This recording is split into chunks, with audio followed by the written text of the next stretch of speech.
الغرض من الفيديو ده تحديد وبشكل علمي إمكانيات مصر في إنتاج الكهرباء عن طريق خلايا الطاقة الشمسية الضوئية، وكفاءة موقع مصر في استخدام التكنولوجيا دي. الجهاز اللي احنا مركزين عليه الصورة ده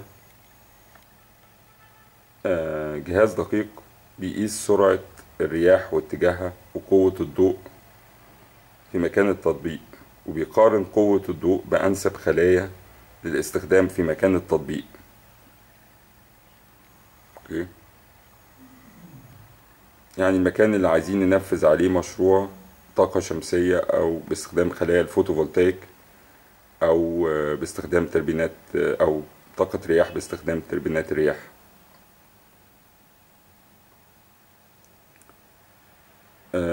الجهاز بيقارن سرعة وقوة الريح في مكان اللي عايز تنفذ فيه المشروع، وبالتحديد أنسب توربينات، ويحدد لك أنسب توربينات تستخدمها في المكان ده، أنسب حجم للتوربينات وأنسب قدرة للتوربينات بناء على سرعة وقوة الريح واتجاهاتها. كمان الجهاز بيحدد بيقارن قوة الضوء بأنسب خلايا الاستخدام في المكان اللي عايز تقيم فيه المشروع، وبيقدر يحدد لك أنهي أنسب حاجة ماديا. هل أنسب بالنسبة للمشروع يقام على المكان ده، أنسب له إن هو يقام طاقة رياح بس، ولا طاقة رياح وطاقة شمسية، ولا طاقة شمسية بس. ده بناء على قوة الرياح في المكان ده أو قوة الشمس في المكان ده. قوة الشمس كضوء مش كحرارة، لأن خلايا الفوتوفولتايك الشمسية بتستخدم الضوء في إنتاج الكهرباء مش الحرارة. طبعا احنا جبنا الجهاز ده لأن مصر يعني في اختبارات اتعملت من عدة مؤسسات خارجية عن قدرة مصر في إنتاج الطاقة الكهربية من خلايا ضوئية، بس ما اتنشرتش قوي. ده طبعا لأسباب معروفة. ده موقع الشركة المنتجة للجهاز ده على النت، وهنا بيوضح لنا الصفحة دي على الموقع بتوضح لنا الاختبارات اللي اتعملت على الجهاز ده من مؤسسات وهيئات وجماعات متعددة لاختبار دقة الجهاز ده. وده في النهاية ادى ترخيص، يعني بناء على كل الاختبارات اللي اتعملت دي، الجهاز اخذ ترخيص بدقة عالية جدا في توصيف وتحديد قدرة مكان معين في إنتاج الطاقة الشمسية أو الطاقة الشمسية الضوئية أو توربينات رياح. يعني الجهاز ده من المفترض إن هو أي شركة أو أي واحد عايز ينفذ مشروع طاقة متجددة في مكان معين لابد يحصل على الجهاز ده عشان يحدد ايه انسب تطبيق بالنسبة له. هل انسب له ان هو يستخدم خلايا فوتوفولتايك ضوئية، وايه نوعية الخلايا المفروض يستخدمها، لان الجهاز مش بس بيحدد لي قدرة المكان على إنتاج الطاقة الشمسية، هو بيحددها لي بناء على خلايا معينة ضوئية. في أكتر من 20 نوع أو 22 نوع من خلايا الطاقة الضوئية، كلها تكنولوجيا مبنية على استخدام السيليكون وحقنه بمواد معينة عشان أقدر أنتج كهرباء منها. لكن ازاي انا هقدر اختار ايه انسب نوع لمكان التطبيق من ال20 نوع دول، وايه حجم الطاقة، حجم الكهرباء اللي هنتجها؟ الجهاز ده هو بيحدد لي المعلومات دي كلها. ايه انسب نوع، ايه انسب خلية، انسب نوع خلايا من ال22 نوع المتواجدين في العالم، بتنتجهم اكتر من 100 شركة يمكن بره مصر. وبأسعار متفاوتة جدا. ايه انسب نوع فيهم ان انا استخدمه في المكان ده بالتحديد، بناء على قوة الضوء في المكان ده. تمام. كذلك بالنسبة للرياح، ايه انسب تربينات تستخدم في المكان ده. طبعا التربينات قدرتها على إنتاج الطاقة بتختلف من تربينة لتربينة، بل بالعكس كمان عندي بناء على شكل الرياح، المفروض إن الشفرات بتاعة التربينة، شكل شفرات التربينة المفروض يبقى متغير بناء على مكان التطبيق. يعني في أنسب يعني أنسب شكل شفرات لمكان التطبيق ده بيتحدد عن طريق سرعة وقوة الرياح في مكان التطبيق.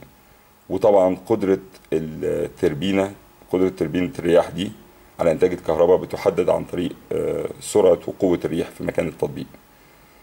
فيعني ببساطة شديدة الجهاز ده أساسي بالنسبة لتطبيق أي مشروع لاستخدام أو لاستخدام الطاقة الشمسية وطاقة الرياح في أي مكان، عشان أقدر أحدد إيه أنسب واكتر حاجات تبقى ذو عائد اكبر. يعني بالتحديد ايه اكبر عائد اقدر احصل عليه مقارنة بتكلفة المشروع في مكان تطبيق محدد. ايه اكتر عائد اقدر احصل عليه باقل تكلفة باستخدام مكان تطبيق محدد، او في مكان محدد. انا بمتلك قطعة ارض مثلا، فعايز اعرف ايه انسب حاجة بالنسبة لي على قطعة الارض دي.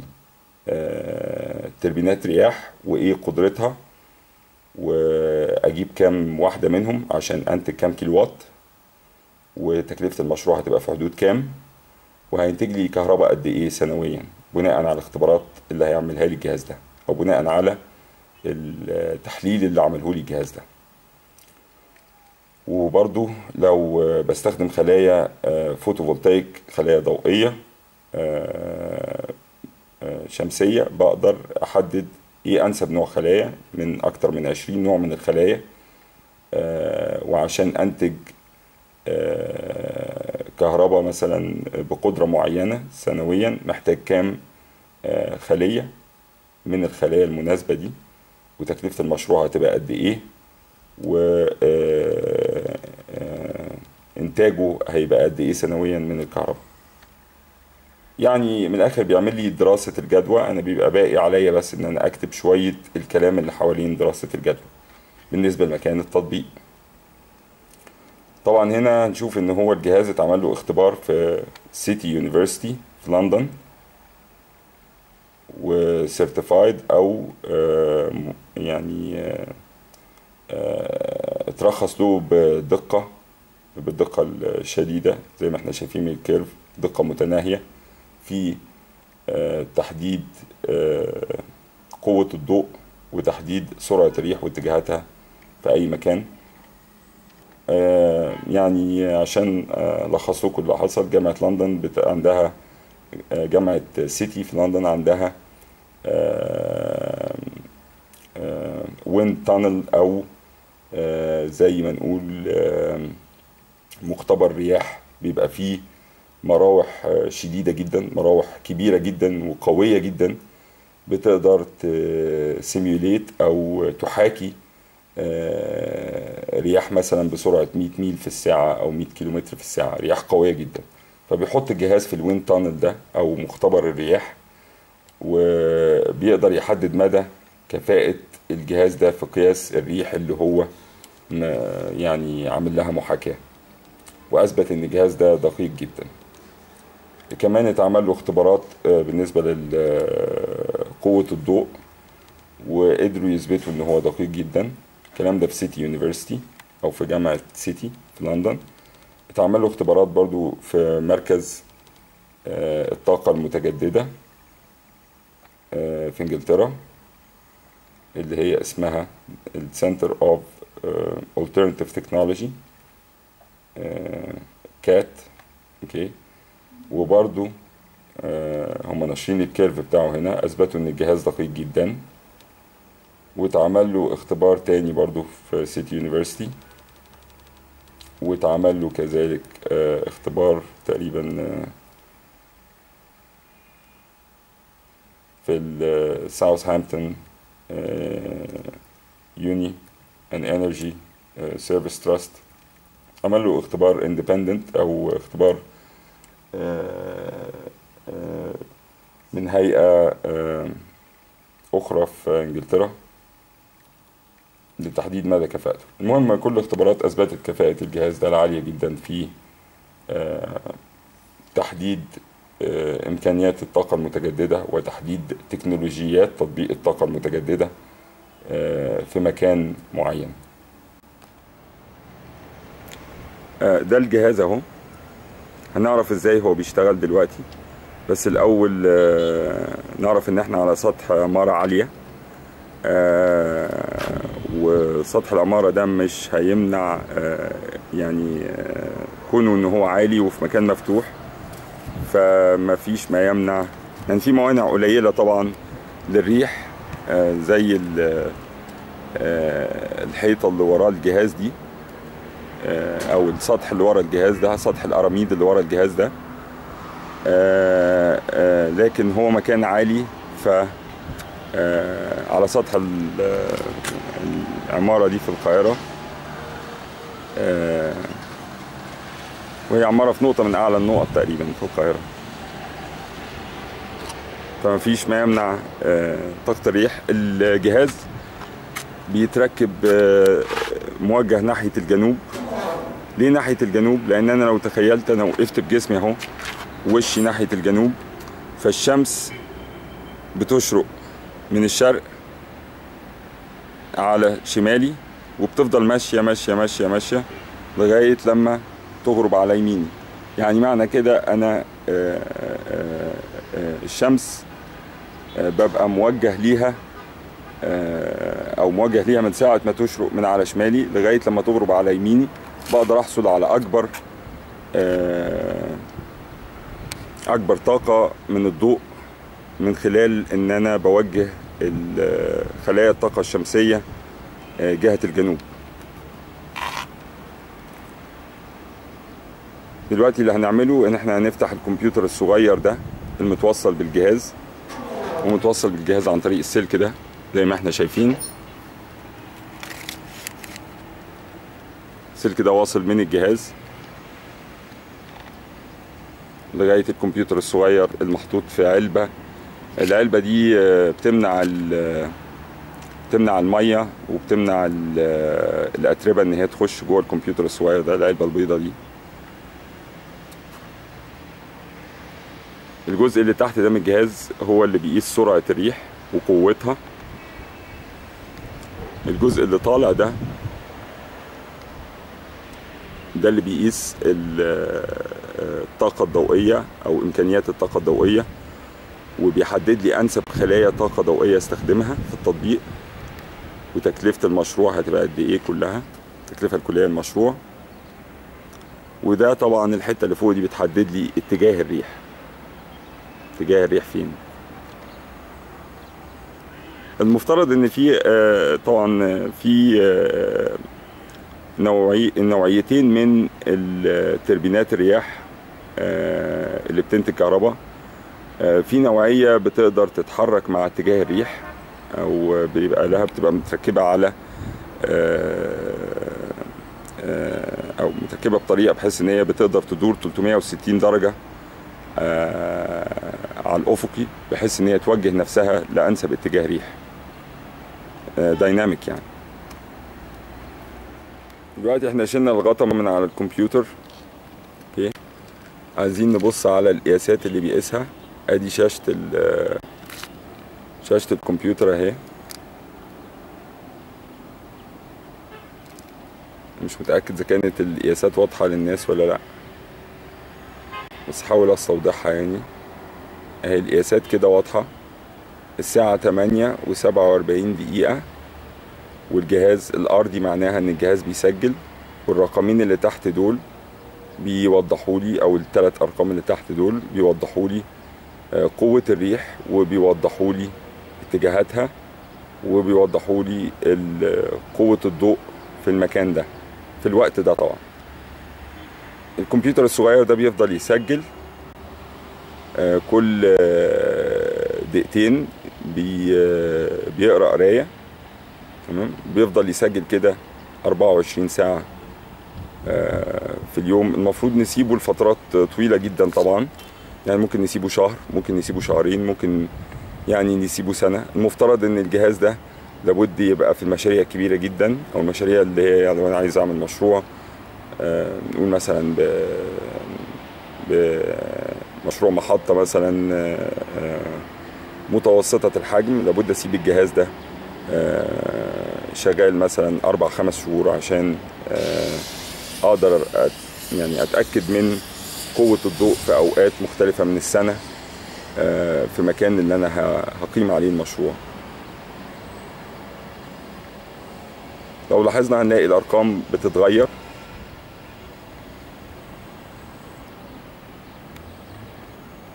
طبعا دلوقتي مفيش ريح، بتبقى ريح بتبقى جامدة بالليل شوية، لكن في الصبح ما بتبقاش قوية. لكن واضح طبعا ان نسبة الضوء بتزيد سنة سنة. اوكي. دلوقتي اللي هنعمله ان احنا هنشيل كارت الميموري الكبير اللي متوصل الكمبيوتر ده، اللي بيسجل عليه القرايات، تسجل عليه قرايات الكمبيوتر.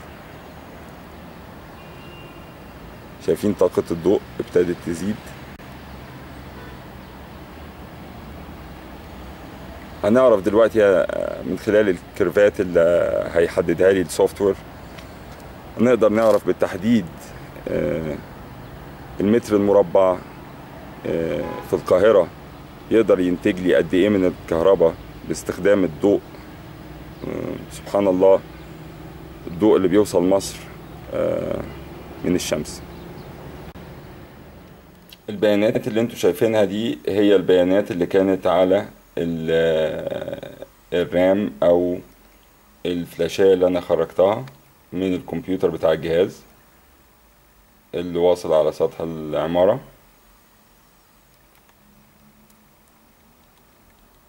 دي بيانات 3 أيام.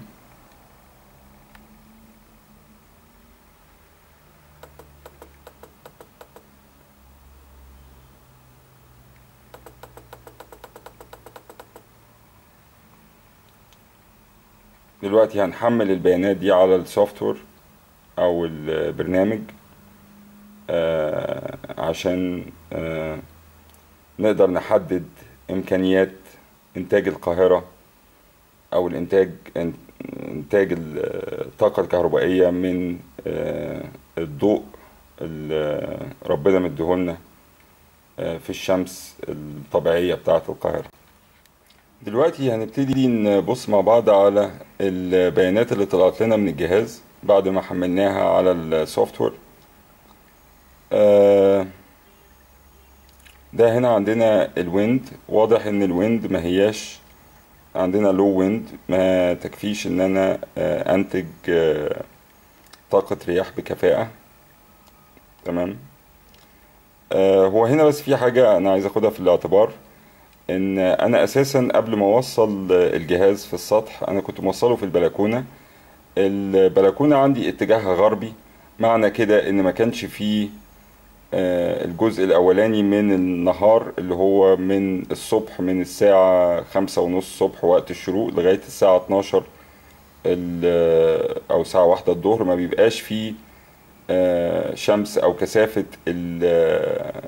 الإضاءة ما بتبقاش عالية قوي في البلكونة، نتيجة لأن المبنى نفسه البلكونة اتجاهها غربي، فطبعا ما بحصلش على اي اضاءة. انا كنت حطيت الجهاز يومين كده بجربه الاول، بجرب ان هو شغال اول ما وصلني من الشركة.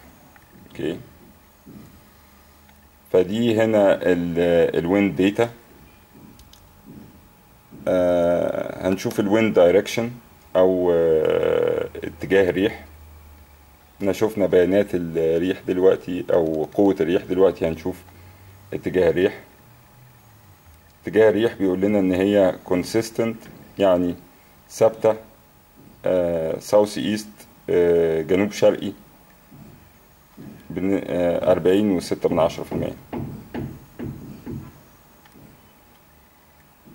وادي شكل الريح.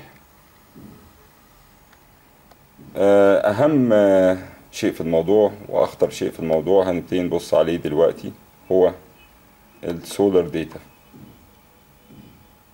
أو الطاقة الشمسية، ممكن كفاءة إنتاج الطاقة الشمسية في مصر. أول حاجة نلاحظ تحت هنا إن هو بيديني البرنامج بيديني القدرة على إن أنا أحد عدد الأيام اللي ببص عليها، أو أبص على حاجة معينة في الشارت كأن تكون حاجة غريبة ظهرت. ده طبعا هيفيدني لأن أنا مش عايز أخد اليومين اللي كنت فيهم في البلكونة اللي هم بالتحديد يوم 25 و26 أو يوم 24 و25. كان الجهاز محطوط في البلكونة زي ما انتم شايفين، وكان بس بيشوف جهة الغرب، كان جهاز موجه جهة الغرب. فطبعا كان نص النهار ما كانش فيه إضاءة، أو النص الأول النهار كانت الإضاءة بتاعته مش قوية. بينما هنا على السطح اللي هو اتجاه جنوبي ومفيش إعاقة للإضاءة، واضح إن عندي ال3 أيام دول هم اللي أنا هعمل لهم بحث تحديدي عشان أشوف بالظبط أقدر أنتج منهم قد إيه طاقة من الإضاءة اللي واصلة. فابتدي أحد الاناليسيس بتاعي لل3 أيام دول. أعمل كده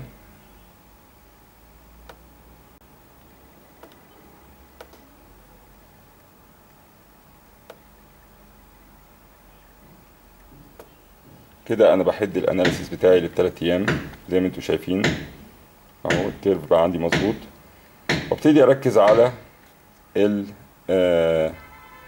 الموديل سولار او الايام اللي انا اخدتها في الاعتبار. تمام.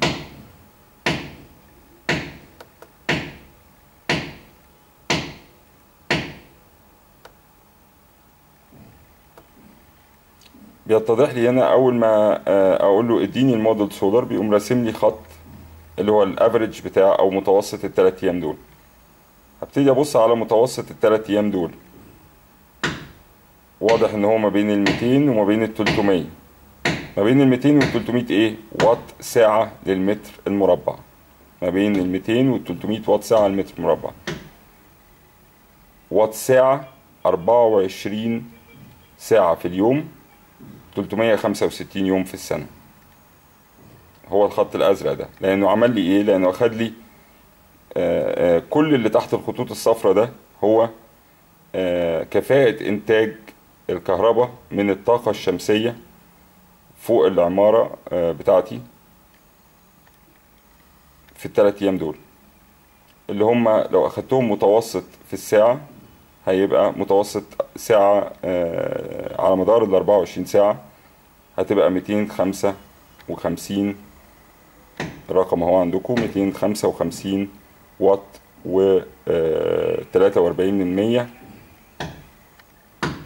للمتر المربع في الساعة.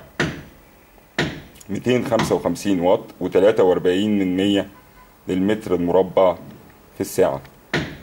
ده الرقم ده طبعا الرقم ده هو البيانات شاملة الفترة اللي كان فيها الجهاز عندي في البلكونة، ودي فترة طبعا كان الجهاز موجه ناحية الغرب. فطبعا كانت زائد ان هو الجهاز قعد حوالي يومين او 3 أيام عقبال ما علقته في السطح، لان كنت بركب العمود بتاعه واتاكد ان هو متثبت في السطح. فقعد حوالي 3-4 أيام ما بيعملش اي حاجة. فعشان كده حضراتكم شايفين ال 183 دول. بينما هو في ال3 أيام لما اتعمل اناليسيس على ال3 أيام الاخرانيين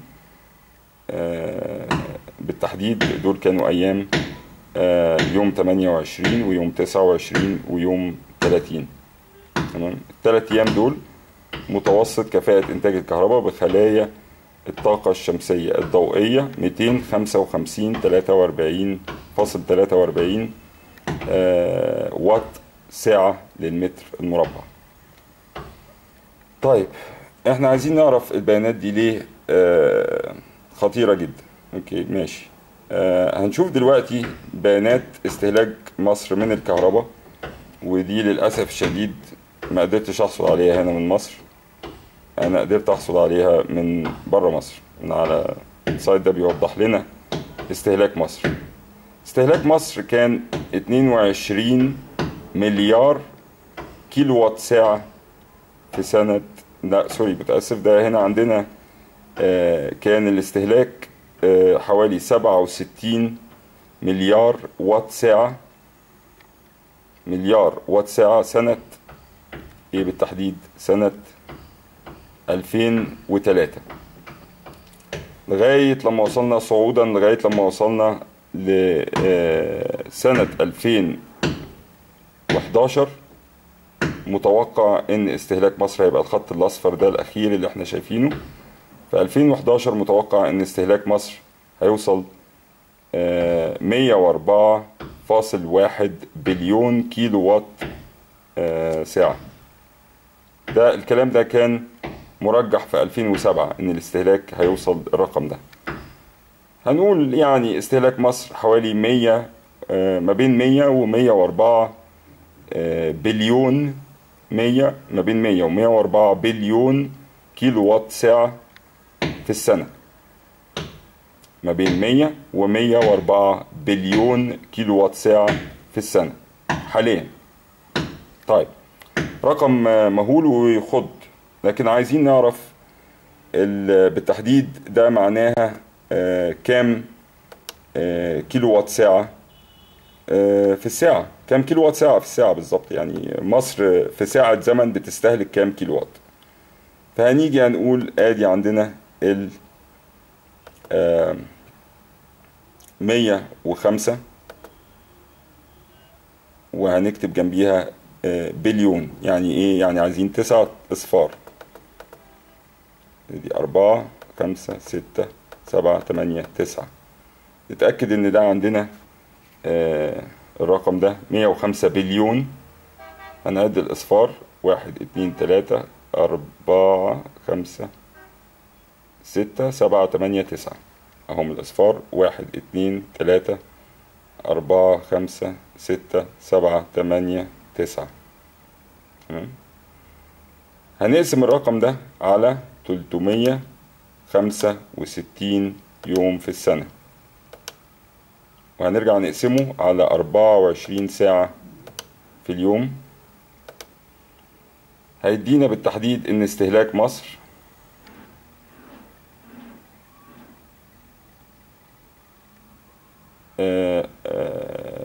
ده بالكيلو وات ساعة حوالي، هنقول الرقم ده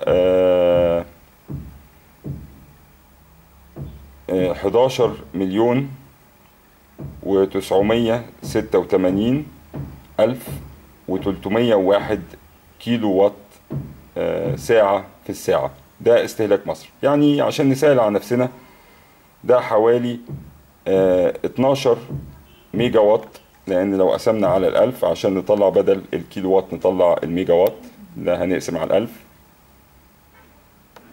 هنقسم على 1000 نشتغل بالميجا وات، هيطلع لنا حوالي 12 ميجا وات ساعة في الساعة. يعني كل ساعة مصر بتستهلك 12 ميجا وات.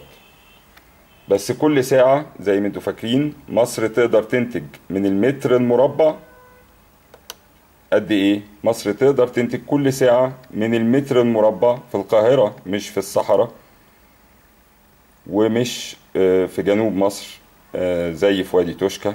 وادي توشكا الرقم ده مش هيبقى 255، الرقم ده ممكن يوصل ل 400 وات ساعة في توشكا، 400 وات ساعة. يبقى إذا مصر تقدر تنتج من المتر المربع 255.43 في القاهرة. تمام؟ ماشي. هنيجي نعمل بحسبة القاهرة، بلاش بحسبة عايزين نعرف مصر دلوقتي محتاجة قد إيه، عشان محتاجة كام فدان عشان تنتج كل كهربتها.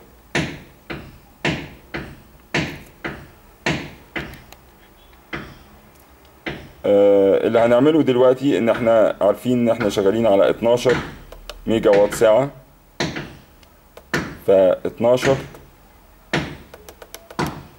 ميجا وات ساعة، 12000 ميجا وات ساعة. هنقسمهم، هيبقى عندنا ال 12000 ميجا وات ساعة، يعني عندنا 1000، وادي 1000 تانية، وادي 1000 تالتة. عندنا 12000 ميجا وات ساعة، اللي هما واحد، ادي 12000، وبعدين عندي كده يبقى بالكيلو وات، يبقى 12 مليون كيلو وات ساعة في الساعة، وعندي كمان 1000 عشان اقدر احسبهم بالوات. لو قسمت الرقم ده على 255.43 هيديني 46، هيديني الرقم الكبير ده. اقسمه برضو على 4200 متر مربع للفدان عشان يديني الرقم ده. الرقم ده هو يعني ده بيديني الرقم البسيط ده هو عدد الأفدنة اللي أنا محتاجها عشان أوفر كهرباء مصر بالكامل في السنة. الرقم اللي أنا محتاجه كام؟ 11185 فدان. 11185 فدان عشان أوفر كهرباء مصر بالكامل في السنة. الكهرباء المهولة دي أقدر أوفرها من 11000 فدان باستخدام خلايا الطاقة الضوئية. طب لو بحسبة تانية كده نقدر، عايزين نعرف الوليد بن طلال 80000 فدان اللي رجعهم في توشكا بينتجوا كام مرة كهرباء مصر؟ ادي 80000 فدان في 4200 متر مربع في 255. احنا قلنا هنحسبها، لا توشكا هتبقى اعلى شوية، فهنقول توشكا لو حسبناها مثلا على 350 او 400، فهنقول ادي 400 واط ساعة في ال 80000 فدان في 4200 متر مربع في الفدان الواحد، وهقسم على ميجا وات اللي هي مليون وات، هيساوي يعني المساحة اللي عند الوليد بن طلال 80000 فدان دول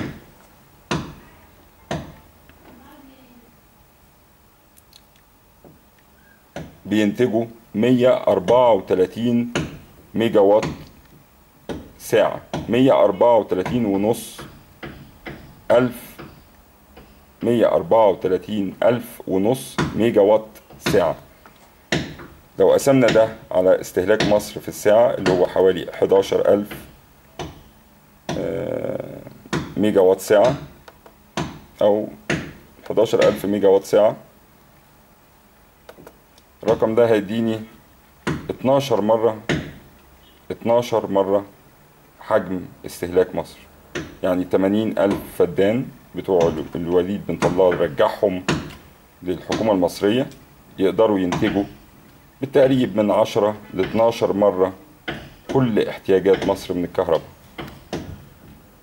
ده ممكن يكون سبب برضو ان الراجل ما زرعهمش، يعني لان الكهرباء دي 12 مرة الكهرباء اللي محتاجة مصر دي تكفي يمكن غرب اوروبا بالكامل، اوروبا الغربية بالكامل.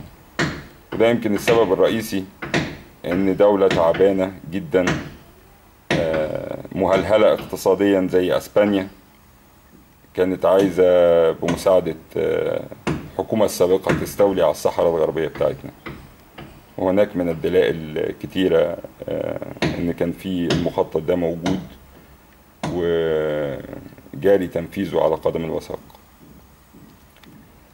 ماشي، ده يمكن اهم فيديو احنا بنعرضه هنا في على الصفحة، واتمنى انه يكون عجبكم. شكرا.